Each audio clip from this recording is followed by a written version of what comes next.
Ali Dawah, like just about everyone in the Dawah community, is a complete, utter, total hypocrite. He invents whatever rules he needs as he goes along, and it never crosses his mind to be consistent or to think about how the rules he's inventing expose his own community or his own fake prophet. I heard that you condone ripping the Quran. I said it under the right circumstances. I believe in no circumstances I will ever rip up the Bible. Fortunately, Ali Dawah, other people don't decide what they are going to do based on what you do. For example, we wouldn't tell our 9-year-old daughters that they're ready for marriage. If my daughter reached the age of menstruation at 9 years old, I would say you are ready to get married.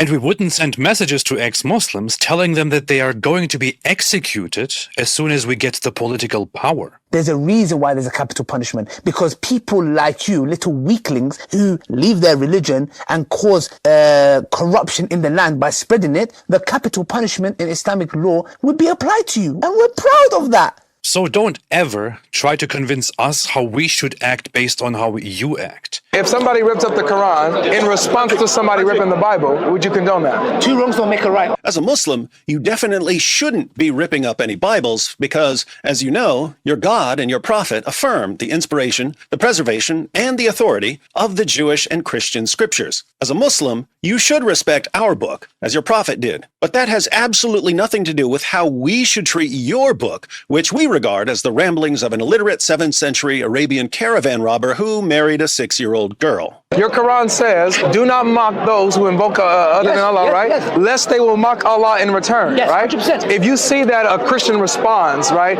in, let's say, ripping the Quran or mocking Muhammad or Allah. God Logic brings up a verse in the Quran where Allah orders Muslims not to mock the beliefs of non-Muslims if it's going to cause non-Muslims to mock the beliefs of Muslims. The verse is Surah 6, verse 108, which reads, "Do not revile those whom they call upon apart from God, lest they should revile God out of enmity without any knowledge." So God Logic is saying, in effect, if it's the behavior of Muslims that's causing non-Muslims to desecrate the Quran, then according to the Quran, that's on Muslims. This is especially true for Ali Dawah, because he constantly, endlessly, relentlessly mocks the beliefs of Christians, and yet he whines like a baby when Christians react. Ali Dawah, you need to take a step back and look in the mirror. People aren't ripping up your book because they like ripping up books. And they're not ripping up your book because they're evil. They're ripping up your book because you're evil. And everyone's getting sick of your idiotic nonsense. You want to control the world, but you and your band of Dawah flunkies only control two things right now,